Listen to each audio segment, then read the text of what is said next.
Radio Publique Africaine.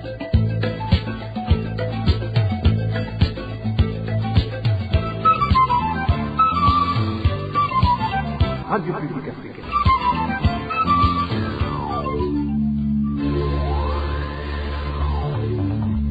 Ni umwanya w'amakuru mu Kirundi. Mukaba muyashikirizwa na Walter Kwizera. Amahoro iwanyu kuri mwese mwahisemo gutega yompi Radio RPA ijwi ry'abanyagihugu. Mwakoze kwitaba isango. Turi ku munsi wa mbere igenekerezo rya 15 ruheshi umwaka wa 2026. Ndabaha ikaze muri ano makuru twabateguriye, ariko mu nkundire tuyahere ku ngingo nkuru ziyagize.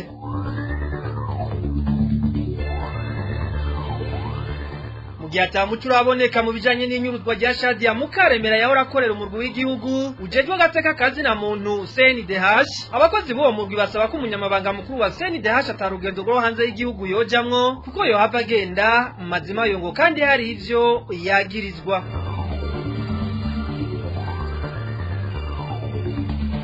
Abanyagihugu bo ku murwa mukuru wa politike Gitega barabangamiwe n'ibimanga bitandukanye biri mu gisagara ca Gitega. Uyu munsi tubabwira ikimanga kiri ruhande yaho bita kuri veterinaire.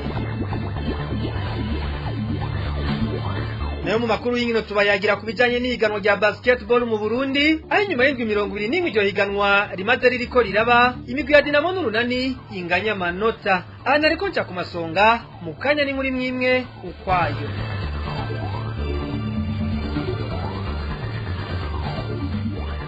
Nongeye kubaramutsa, ano makuru tuyahere mu gisata c'umutekano. Abantu 8 ni mu ruganda rwa FPR rwashoboye kumenya ko bishwe mu ntara zine muri zitanu zigize igihugu c'u Burundi. Bane muri abo bishwe nabo mu ntara ya Bujumbura. Emmanuel Ndayishimiye aratubwira byinshi ku bijanye nabo bishwe. Mu ntara ya Bujumbura hishwe abantu 4 muri indwi twaraye dusozereye. Uwa mbere yishwe i Bujumbura n'umukenyezi umwidondoro utashoboye kumenyekana. Ikiziga catowe muri serire ya 5 muri quartier Bukirasazi zone Kinama muri commune Ntahangwa ku wa 5 heze. Amakuru ava mu Kinama atumenyesha ko umuhisi boba barabanje kumushurashuza ku nguvu imbere yuko yishwa nizwe n'abantu batashoboye kumenyekana. Uwa kabiri yishwe mu ntara ya Bujumbura yitwa Marirakiza Fabien. Yishwe atemagujwe imipanga n'umwana wiwe muri quartier Munyika zone Rugombo muri commune Cibitoke ku wa 5 heze. Amatati yo mu muryango niyo ntandaro y'ubwo bwicanyi nkuko vyashikirijwe n'ababanyi babo. Uwa gatatu yishwe mu ntara ya Bujumbura n'umusore atashoboye kumenyekana. Ikiziga catowe ku metero nkeya gusa uvuye ku kirindiro c'abasirikare kiri ku itongo rya Randa ku mutumba na zone Mitakataka muri commune Bubanza ku wa 5 heze. Amakuru ava ku mutumba Mitakataka avuga ko ikiziga cari kimaze kononekara cyane. Uwa kane yishwe mu ntara ya Bujumbura nawe nyene n'umusore yitwa Akimana niko yagize Jean Joel. Ikiziga catowe mu murima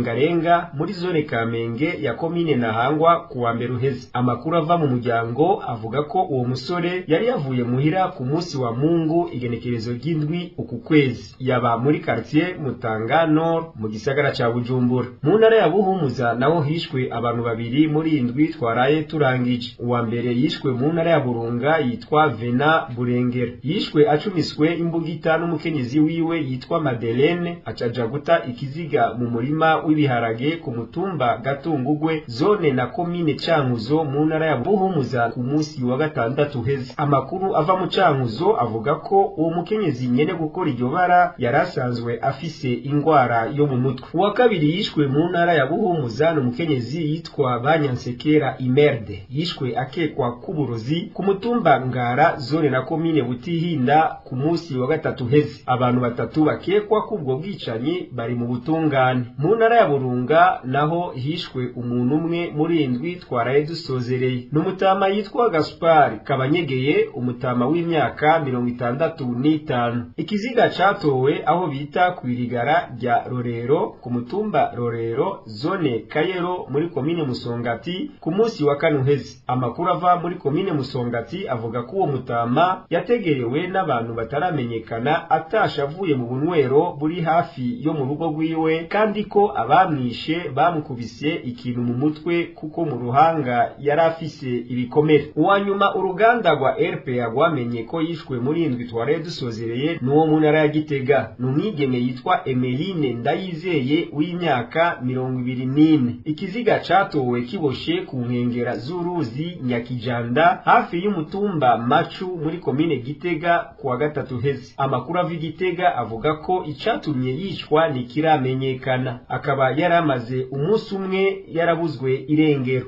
Emmanuel Ndayishimiye mu gisata c'agateka kazi na muntu, bamwe mu bakozi b'umugwi w'igihugu jejwe agateka kazi na muntu mu Burundi CNDH basaba ko umunyamabanga mukuru w'uwo mugwi atorungikwa mu rugendo rw'akazi hanze y'igihugu mu gihe atamuco uraboneka kubijanye n'inyuruzwa rya Shadia Mukaremera yahora akorera CNDH. Mwikete bandikiye urongoye umugwi w'igihugu jejwe agateka kazi na muntu kwa 12 ruheshi uyu mwaka wa 2026 bafite amakenga ko Chantal Bakamiriza aramutse asohotse igihugu ashobora kutagaruka kuko hari ibimenyetso vyerekana ko yoba yagize uruhara mu inyuruzwa rya Shadia Mukaremera. David Claude Bananayo araduido nido giyi nkuru. Muri ubwo rwandiko abo bakozi batanu bo mu rw'igihugu wigenga ujejwe agateka kazi na muntu basanzwe bari mbo bita abakadre mu rurimi rw'igifaransa bavuga ko amakenga yabo ashingiye ahanini ko dosiye ijanye n'ibugwa irengero rya Shadia Mukaremera ikiri mu butungane, kandi ko Chantal Bakamiriza asanzwe ari umunyamabanga wa CNDH ari ku rutonde rw'abakozi batandatu bari batumwe ko n'igipolisi c'Inyamiramabi kwa 31 ntwarante mwaka wa 2026 kugira babazwe ibijanye n'ibugwa irengero rya Shadia Mukaremera, kandi ko amatohoza yakozwe n'inzego zibijejwe basanze Chantal Bakamiriza ariwe muntu wa nyuma yavuganye ku telefone na Shadia Mukaremera imbere yuko abugwa irengero. Kubera izo mvo abakozi batanu bo mu CNDH basaba urongoye mu rw'igihugu jeje agateka kazi na muntu guhagarika urwo rugendo rw'akazi Chantal Bakamiriza yimirije kurungikwamwo i Geneve mu gihugu c'Ubuswisi kuva kwa 20 ruheshi gushika ku itariki imwe ya Mukakaro uyu mwaka, mu ntumbero yuko amatohoza ariko arakogwa kugira hamenyekana bagize uruhara mu ibugwa irengero rya Shadia Mukaremera abandanya akogwa neza. Muri iryo kete kandi abo bakozi batangazwa n'ingene amatohoza atariko akogwa kumwe kuri abo bakozi bose uko ari batandatu.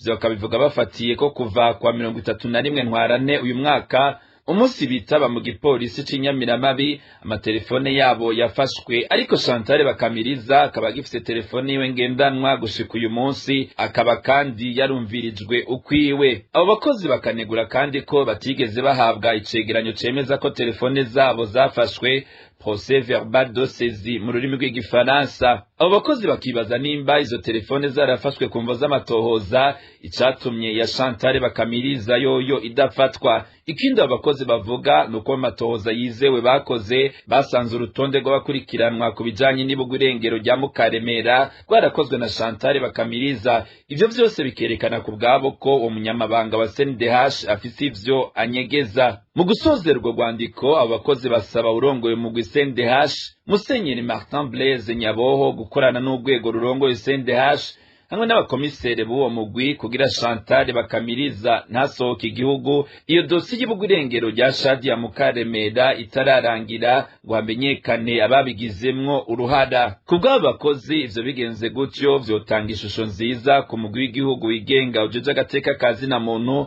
kugira ngo ntuze wagirizwe n'igihugu n'amateka ko utagize ico ukora mu gihe wari ubifitiye ubushobozi kugira hamenyekane ukuri kw'ibugwa irengero ry'umwe mu bakozi bawo. Ikindi basaba nuko umugwi w'igihugu jeje agateka kazi na muntu ukorana neza n'ubutungane kugira hamenyekane ukuri kuri iyo dosiye. Tumubajije kubijanye n'ayo makenga y'abo bakozi urongoye umugwi CNDH Musenyeri Martin Blaise Nyaboho ntiyakanye canke ngo yemere ko urwo rugendo rwa Bakamiriza ruzohagarikwa, acatubwira kandi ko n'urwo rubanza rushobora kuba imbere yuko umunyamabanga wa CNDH arungikwa muri ubwo butumwa bw'akazi. David Claude Mbana nayo urakoze. Tukirahanyene mu by'agateka kazi na muntu, ifungwa ry'umukongomani Benjamin Babunga Watuna nifungwa ridakurikije amategeko ryategetswe na Kinshasa, ndetse nyuma y'iryo fungwa hari inzego zimwe zo muri Kongo zishaka kumujya amahera. Ibyo bishikirizwa na Rodriguez Katsuva, umumenyesha makuru w'umukongomani aba mu gihugu cy'Ubufaransa akurikiranira hafi ibibazo byo mu karere k'ibiyaga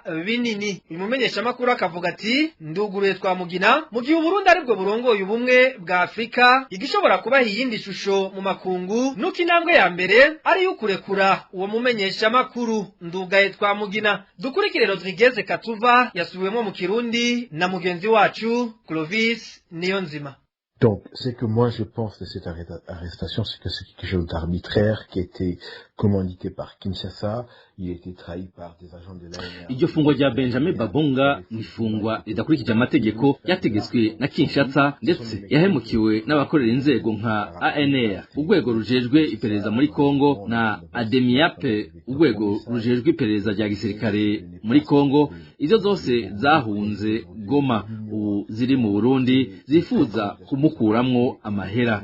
Uburyo buramenyerewe muri Kongo, izo nazo zibandanya zikoreshwa na Kinshasa.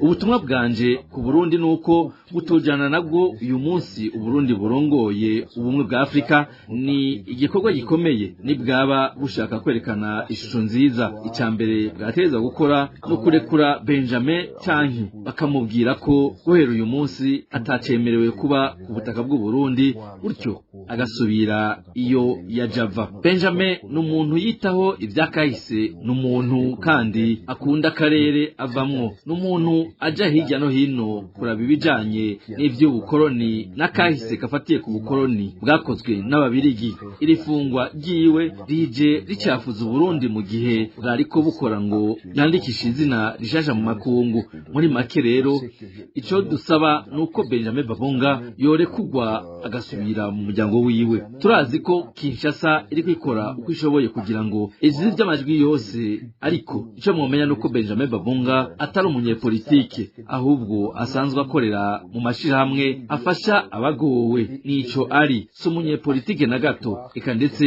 nta n'umuhari uwari wo wose abarizwamo. C'est ça la casquette de Benjamin Babunga. Il n'est pas politicien, il n'est lié à aucun mouvement et il est neutre. Mwari mwavyumvise mu ntango zano makuru, igisagara cya Gitega ari wo murwa mukuru wa politike kirageramiwe n'ibimanga bitari bike vyibonekeza mu bice bitandukanye vy'ico gisagara. Mu rukurikirane rw'inkuru tuzobashikiriza ku bijanye n'ico kibazo gihanze abanyagihugu hamwe n'ibidukikije, uno musi duhera ku kimanga kiri hafi yaho bita kuri veterinaire. Ico kimanga kirateye impungenge nyinshi abanyagihugu kuko kiguma caguka kandi kimaze guhitana n'ubuzima bw'umuntu. Nadege irakoze arabituyagira. Ico kimanga giteye ubwoba bwinshi abanyagihugu bo mu gisagara ca Gitega, kiri neza na neza hepfo y'ikigo ca kaminuza ya Iza hafi yaho bita kuri veterinaire. Ico kimanga gipima nk'imetero 7 uja mu kuzimu, kikagira uburebure bungana hafi kilometero aho gishika kwibarabara ry'Inyabisindu. Abanyagihugu baca hafi y'ico kimanga bavuga ko bageramiwe cyane kuko hari abantu bamaze kugwayo, umwe muri abo yaciye hasiga ubuzima. Ngaho Gitega twebwe abanyagihugu baho turatabaza ku bijanye n'ibinogo vyimburutse mu gisagara ca Gitega. Ahantu utanga akarorero musi ya veterinaire, aho hari ikinogo kirenze ukwemera kiva kwibarabara ry'Inyabisindu kikaduga gushika kujya veterinaire kuri kaminuza. Ico kinogo rero kikaba kitubangamiye cane, aho kimaze guhitana umumotari umwe kiguyemo muri uku kwezi kwa gatanu. Kikaba kiza kirakokeramo abanyeshuri bako baraje kwishura n'abamaze kuvunika. Abo banyagihugu basigura ko igituma ico kimanga kiguma ciyagurira ku murindi munini nuko atamifurege yigeze yubakwa itwara amazi aseseka aba mu gisagara ca Gitega hamwe n'ayava muri kaminuza ya Iza ayaca atemba aja muri ico kimanga. Hariho amazi ava muri ville centre ruguru akamanuka agahita n'ayava kuri iryo shure rya Iza riri kujya veterinaire. Ayo mazi yose yamaze gukorana agacaca muri Nyakinogo gitera gica kiguma caguka kuko nta kanevu ihari yubatse imanukana amazi yose arindimukana muri urwo rumanga. Atagikozwe mu maguru masha, abo banyagihugu bavuga ko ibarabara hamwe n'inyubakwa vya kaminuza ya Iza bishobora gushikirwa n'ico kimanga, bagasaba leta y'u Burundi guhagurukira ico kimanga kigafurirwa. gumye kuri uwo murindi nta n'iminsi yoba isigaye ridashikiriye ishure kandi kirageramiye n'ibarabara riduga kuri iryo shure nyene none rero tugasaba yuko leta iki kinogo yogifurira kandi tukanasaba nyakubahwa amatari w'intara ya Gitega na nyenyicubahiro umukuru w'igihugu ko bagira ikintu bakoze canke n'abandi bagira neza abo bishobora. Mu makuru yacu y'ejo tuzobandanya tubabwira ibindi bimanga bibangamiye abanyagihugu bo mu gisagara ca Gitega. Tugushimire nawe Nadege irakoze. Mukanya turatandukira igisata c'ubutunzi n'indero. RPA. Leta y'u Burundi yarikwiye kugira ikigwa cyo kwihweza agahombo ku gihugu bitumwe n'ubukene bw'igitoro bumaze imyaka kuko ubuzima mu bisata byose by'igihugu bushikirwa n'iyo ngorane. Uwo n'umwihwezo w'ishyirahamwe Parsem rikangurira abarundi guhindura ingendo aho ribishikirije inyuma y'aho umushikiranganje wa mbere amenyeshereje mu ndwi iheze mu kiganiro cyatanzwe n'inzego zitandukanye ko hamwe abigenga boshirwa mu gisata c'igitoro coca kizimba cyane. Muri uwo mwihwezo Ndikumana Faustin arongoye Parsem amenyesha ko leta yoraba abagwiza atunga babishoboye nk'uko vyakorwa kera nayo igashimikira ku gikorwa cyo kugenzura. Tumutege yombi. N'amananiza n'umuruho ni ikibazo abantu mu mwanya mu magufa babazangitora aho kirita ugasanga akazi kariko karasubira. Ivyo rero byariko kuduhitirwa no kubona ko turiko turahomba. Igitoro ubugira akazi igitoro sico twimbura ngaha mu Burundi gitegeza kugurwa ku giciro cyo ku isoko. Ntabyo gucisha hirya n'abarundi barabizi kandi bavuga bati kigwe ku isoko kandi igiciro cyo ku isoko ngabo kiboneke gikwiye. Icyaha naho mu Burundi bafise n'akazi igico gitoro mu Burundi kiduye igiciro mbere kigashira ko na transport kujye kuri Dar es Salaam tuza gute mu gitoro mu Burundi ngo bifite igiciro gitoyi gusumba icyo mwitanga. Ibyo ndaza yuko iboneka igitoro cyotuma ibikorwa by'iterambere bisubira kuja ku murongo hanyuma kugira cinjire neza igifatira ku mafaranga y'agaciro ayo ma exportation y'Igwaraba yongereza gute ibijanye no kugura igitoro amakamyo n'ibiki butare y'Amerika avugwa n'ibiki n'ibiki hariho kutunga neza ayo madovize agakora ubwa mbere byankenerwa ibi vy'amadovize abantu baronka para telefone baciye hirya kote basubira bigaragara kugira ibi bintu tubize mwaka tukavemo hanyuma bakiriza naho nukuraba abagwiza tunga babishoboye prive bigenga bafite logistique berekana neza ibyangombwa hagatogwamo batatu bane batanu babishoboye kubera berekanye ibyo bafise amafaranga ekipema logistique kontan n'ibiki kugira ibintu bito sopebu nta kintu kimfise mu bintu by'icyayi kintu cyerekana ko ushoboye kuri izi bitoro ngaha mu Burundi. Hanyuma ikindi rero ni uko leta yotegerezwa guca igira investissement ni ukuvuga gushira uburyo mu kubaka n'ibintu bishobora kukibika ku mezi 6 10 mwaka wose icyo bita capacité de stockage na entreposage no kuvuga ngo ushobora kubikwa ari cyinshi nk'uko byahora kera. Ibyo byashoboka kera ubyangagute Uburundi ntibigeze mu gice bita balance commerciale excedentaire ngo tugomba dushorera byinshi hanze gusoma ibyo twinjiza abandi bagira umukenyero gute iyo leta yuya itabona inzira yo kugira ibintu bivyo mu nzira ari kibazo nta mutima nk'icyo ni gute. Uyu ari Faustin Ndikumana aramutwishira hamwe Parsem. Impinduka mu gisata c'indero zo gusubizaho ikibazo ca leta cyo mu mwaka wa 6 no kugaruka mu mwaka w'10 zizotangura kuja mu ngiro kuva mu kwezi kw'icenda uyu mwaka wa 2026. Kubwa Nibizi Elali yaho zarongoye sendika y'abigisha avuga ko igisata c'indero kigeze aho umwasa ashaka kuko impanuro zahawe leta y'u Burundi kuva mu mwaka wa 2005 zitigeze zifatwa nkama. Dutega amatwi Nibizi Elali yaho zarongoye sendika y'abigisha. Impinduka mu gisata c'indero nkuko zashikirijwe n'umushikiranganje wa mbere wa leta y'u Burundi Nestor Ntawontuye. Impinduka zari nziza, igiteye amakenga nuko avuze yuko bizotangura gushirwa mu ngiro guhera muri uku kwezi kw'icenda ku mwaka wa 2026. Nagira nibutse yuko ibi bintu byahindutse ngo bijana n'ishure shingiro ni ibintu byahindutse igikubikubi mu rudubi. Ivyiyumviro vyiza barabicanga n'ivyiyumviro bitagira aho bishingiye hanyuma baratanguza ishure shingiro nayo nyene bayitanguza mu bindi bibazo bitaratorera inyishu. Rero mu kugira ngo uhindure igisata c'indero, igisata icarico cose urabanza gusuzuma. Nivyo leta y'u Burundi yararonse impanuro zikwiye zituma babona yuko vyohinduka. Kubona ko hari ingorane sinuvuga ko leta y'u Burundi yabibonye, kuko ikintu amaso yo kubona ibitagenda neza bivuye cane cane kuri leta ntayo bafise, umutima wo guhindura ntawo bafise. Ariko abantu benshi baratakamvye bati nyabuna ishure shingiro muzanye, nyabuna ibintu byose muriko murahindura banza mubangire. Ivyo impanuro zahawe leta y'u Burundi guhera mu mwaka wa 2005 mugambwe CNDD-FDD ushikiriye igihugu byarabaye nyinshi. Hariho inyandiko, hariho ibiganiro, hariho ivyegeranyo vy'ivyigwa n'ivyegeranyo vy'amanama, amanama arenganijwe na leta nyene y'u Burundi, bavuga bimwe bita inama rukokoma, etat general. Hari ibintu byinshi cyane byanditse. Impanuro rero twahaye leta y'u Burundi guhera muri ujye mwaka wa 2005 ntizigeze zifata, kuko ikintu casunika iyo leta kwari kugira ngo ivyo bifuza vya politike bihurirane n'ivyo n'ukwerekana ko bashoboye kugira ico bamara mu vy'indero. Ivyo rero barabonye ko byamaze gusendwa. Uno munsi rero sinovuga ngo igisata c'indero kimerewe gute, igisata c'indero kigeze aho umwasi ashaka. Rero sivyo nugaruka ko ariko cane cane ngaruse kuri izo mpinduka. Nibizi Elali yahoze arongoye sendika y'abigisha arasaba ko ababijejwe bo kwicara bakavyiga ko n'abajejwe indero baheze biha ikirangamisi. Twongere dutega amatwi Nibizi Elali yahoze arongoye sendika y'abigisha.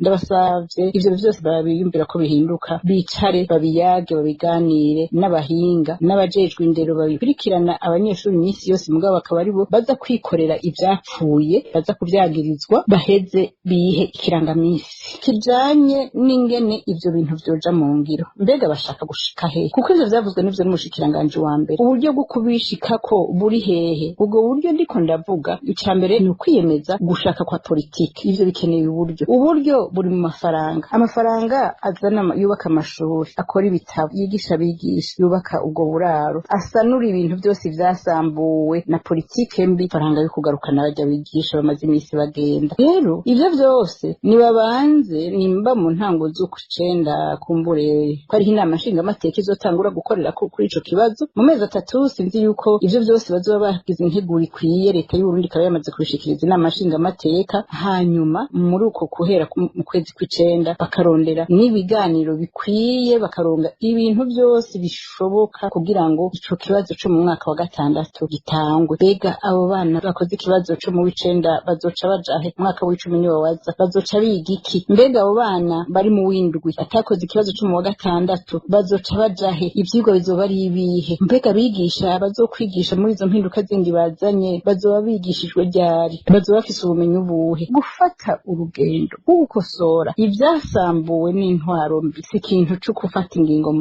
mu mezi 3, kuko umushikiranganje wa mbere yabivuze. Izo si ingingo zitabara igisata zonyene ntibishoboka, ariko nibavyitondera ntibemere ibirago batajisha. Ivyo Nibizi Elali akaba bishikirije inyuma y'ivyashikirijwe mu kiganiro cari cyahuje zimwe mu nzego z'igihugu n'abamenyesha makuru hamwe n'abanyagihugu, ari naho hanavugiwe ibijanye n'izo mpinduka mu bijanye n'indero kwigenekezo rya 11 ruheshi umwaka wa 2026. Mwari mwavyumvise mu ntango zano makuru, iganwa rya basketball kuri no w'Imana niho ryasozera indwi yaryo ya 21. Mu gihe iganwa risigaje urukino rumwe ngo rirangire, imigwi ya Dinamo n'Urunani iranganya amanota. Idonido na Desire Hatungimana. Urukino rwarurindiriwe n'abantu isinzi mu bakunzi ba basketball mu Burundi n'urwahuje Dinamo na Kern. Urwo rukino rwari rubereye ijisho kuko iyo migwi yerekanye urukino rwiza cyane kuva rugitangira gushika ku mwanya w'inyongera. Mu gace ka mbere Dinamo yatanguye neza irusha Kern mu kwinjiza amanota 28-16, agace ka kabiri katsinzwe na Kern ku manota 21-19. Iyo migwi ija kuruka Dinamo iri imbere ifise amanota 43-37 ya Kern. Iyo migwi ivuye kuruhuka yaranganije amanota 16-16 mu gace ka gatatu, na agace ka kane Kern itsinda amanota 16-10 ya Dinamo. Iminota yatekanijwe y'urukino irangira iyo migwi yose inganya amanota 69 ku yandi. Kubera mu rukino rwa basketball hategezwa kuboneka uwutsinda, iyo migwi yaciye yongerwa iminota 5 kugira bayitandukanye. Muri iyo minota abatari bake bibaza ko Dinamo iyo bigiye gutsindwa urukino rugira kabiri, ariko siko vyagenze kuko muri iyo minota Dinamo yarorohewe cyane itsinda amanota 10-3 ya Kerne. Urukino rurangira Dinamo yongeye kwerekana ko ari umugwi ukomeye mu gutsinda ku manota 79-72 ya Kerne. Iyo ntsinzi ya Dinamo yatumye uwo mugwi uguma mu kibanza ca mbere ahunganya amanota n'urunani. Mu zindi nkino zabaye, Remesha yarorohewe cyane mu gutsinda Muzinga ku manota 85-50. Jimkana yatsinze Tigers ku manota 62-60. Urunani rutsinda Young Eagles nkitaje ku manota 85-35. Aigle Noir yatsinze Lion Team ku manota 72-68. Nayo Rezipo batsinda New Star ku manota 87-83. Mu gihe hasigaye urukino rumwe ngo ihiganwa rirangire, imigwi ine ya mbere ni Dinamo, Urunani, Kerne na Tigers ikaba ari nayo ikina inkino za playoffs. Uragize neza nawe Desire Hatungimana. Nino kuri iyo nkuru yawe nyene duce dusozerera ano makuru yo kuri no wa mbere igenekerezo rya 15 ruheshi umwaka 2026 twari twabateguriye. Nshimiye mwebwe mwese mwari muduteze yombi, bongere bubahwe bagenzanje bagize uruganda rwa RPA bayatororokanije hamwe n'abahinga b'ivyuma bakoze uko bashoboye kugira no majwi bashikire atangorane. Walter Kwizera nije mwari kumwe kuri micro, ndabike bantu ndabifuriza kuroranirwa mu banyu no mu byanyu. Imana irinde Burundi n'abarundi nakagaruka.